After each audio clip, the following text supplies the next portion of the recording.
Ketemu lagi dengan saya, dan kali ini kita akan mereview dan mengunboxing sebuah pesawat dari Issin, yaitu Mini Wing Dragon.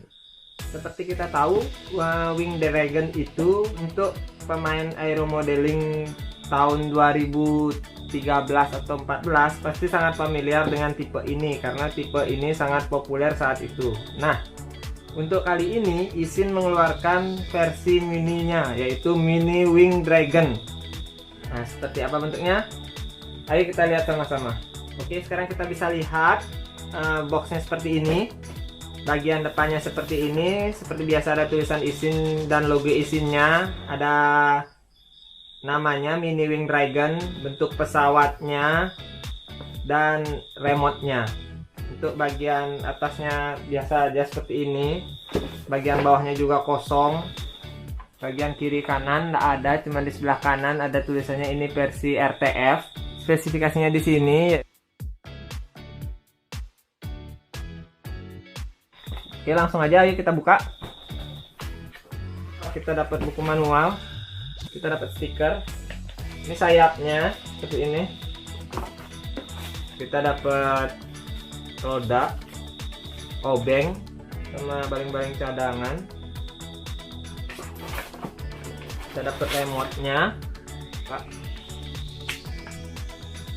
kita dapat roda, bodi pesawatnya seperti ini. Ini dia servonya, aileron. Kita dapat 2 baterai, tulisannya 3 tapi dapatnya 2 ini.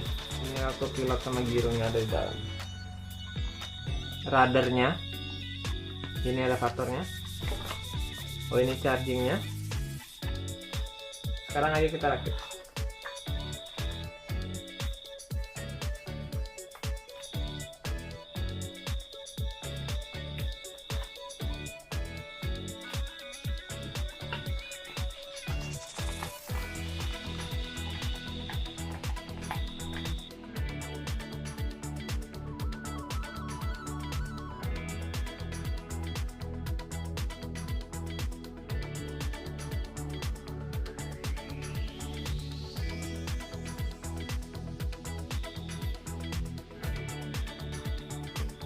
Kita buka dulu, kita pasang baterainya. Oh, ternyata baterainya memang 3, yang satu ditaruh di dalam remote-nya. Ini dia, jadi kita dapat 3 baterai, bener. Dia pakai 4 baterai. Baterainya udah saya siapkan. Ada 4, 1, 4.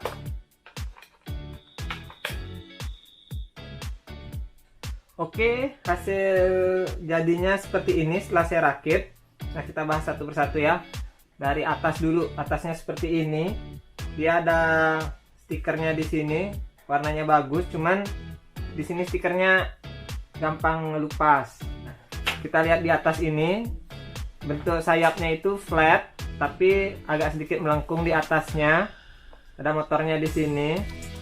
Untuk bagian depannya seperti ini, bulat ujungnya, bawahnya seperti ini.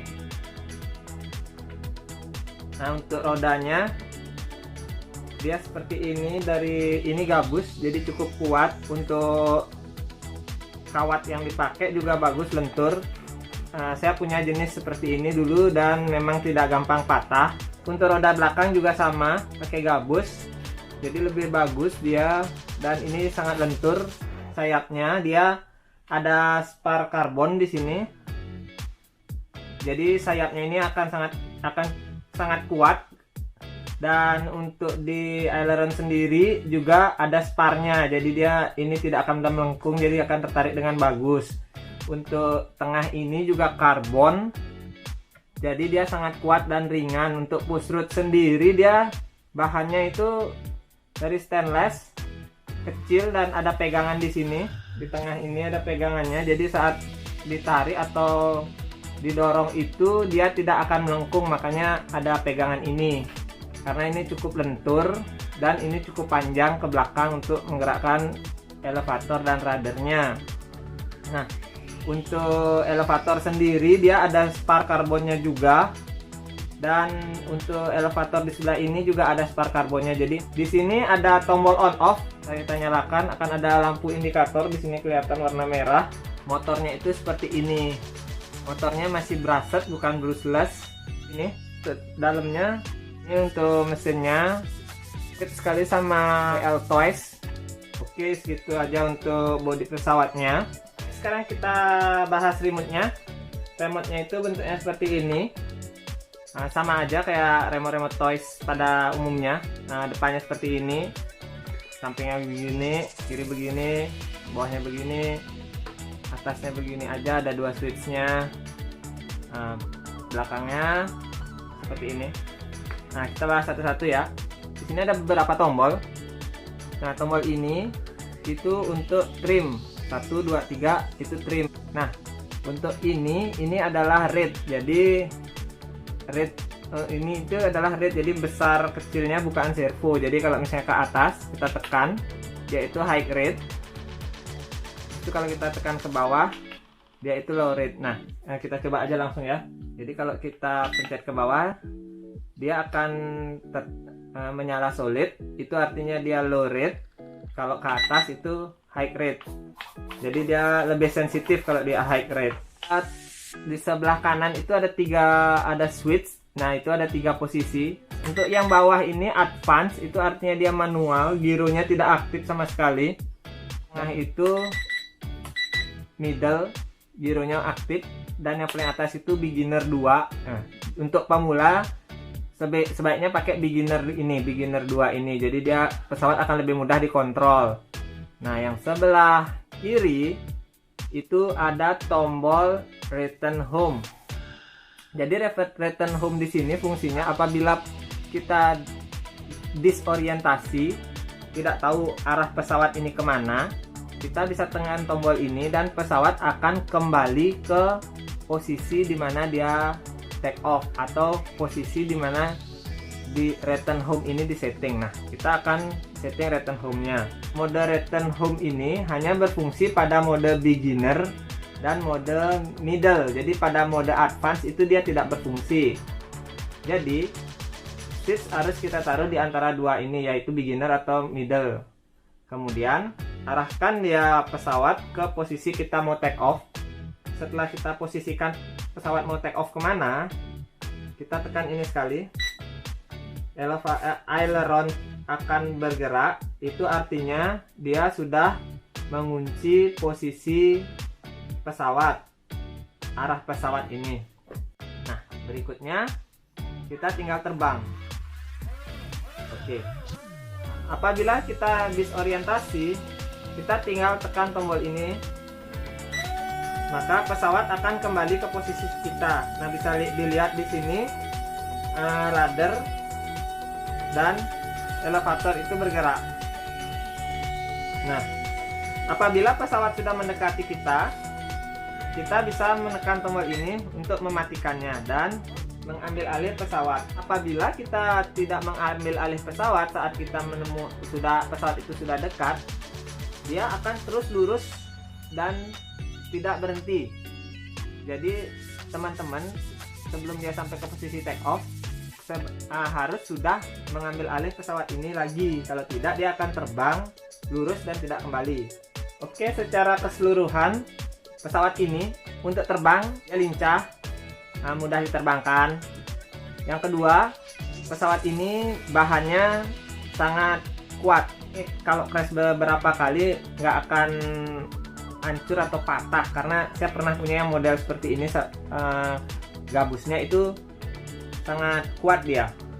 Kemudian untuk roda ini dari gabus spon ini bagus, dan kawat yang dipakai juga kuat. Jadi ini nggak akan gampang patah. Kalau kita hard landing itu nggak akan patah dia. Cuman waktu saya coba take off pakai roda tanpa dilempar, itu dia nggak bisa ngangkat. Itu karena ini rodanya agak keras ya, agak seket ya, nggak lancar dia ini nyangkut. Jadi dia agak kekurangan tenaga. Tapi saat dilempar, tadi saya coba lempar, itu dia terbang dengan bagus dan motornya ini sudah lebih dari cukup untuk pesawat ini. Untuk desain sendiri sih unik. Dragon itu cukup gini ya, populer dulu. Berikutnya itu fiturnya. Nah, di sini dia ada fitur return to home. Fitur yang cukup unik dan menarik, untuk bagus sih menurut saya. Karena pemula itu pasti sering disorientasi. Jadi fitur ini akan sangat berguna untuk pemula. Ini jarang sekali ada di pesawat-pesawat model seperti ini. Mungkin ke depan pesawat-pesawat seperti ini, model-model seperti ini untuk pemula ini pasti ada ini. Tapi dia tidak menggunakan GPS, dia hanya mengandalkan FC yang ada di dalamnya. Nah, berikutnya itu nilai plusnya dia dapat 3 baterai. Jadi untuk pemula itu udah jauh lebih dari cukup. Enak banget dapat 3 baterai, 1 2, ini di dalam ada lagi 1. Dan berikutnya adalah posisi motornya. Motornya itu ada di belakang, dia tipe pusher atau motor di belakang. Kelebihan dari motor di belakang ini, apabila dia crash, motor tidak akan rusak. Ya, jelas nggak rusak karena dia di belakang. Kita si crashnya di sini, di deck. Kita akan crash pasti di depan. Nah, sedangkan untuk pesawat-pesawat dengan tipe motor di depan atau traktor, dia cenderung sering jebol. Karena beberapa saya punya tipe pesawat yang di depan itu dia kalah di sini, dia hancur di motornya ini karena dia langsung pertama menghantam tanah tuh pasti, atau menabrak tembok, atau waktu landing itu pasti depannya. Nah, kalau ini paling di sini, dan ini sangat kuat ini gini ya, gabusnya ini keras. Dibilang keras sih, cuman gabusnya ini kuat, ini tahan benturan. Saya udah pernah punya soalnya yang model gabus seperti ini. Dan kemudian spar karbon ini, nah ini bikin pesawat ini lebih rigid dan kuat, jadi dia tidak akan melengkung dan bisa terbang dengan baik.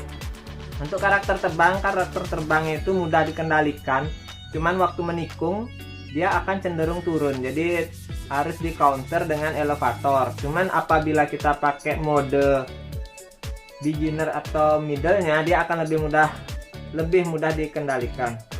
Segitu saja review saya untuk pesawat Isin Mini Dragon ini, dan sampai jumpa di review-review saya selanjutnya.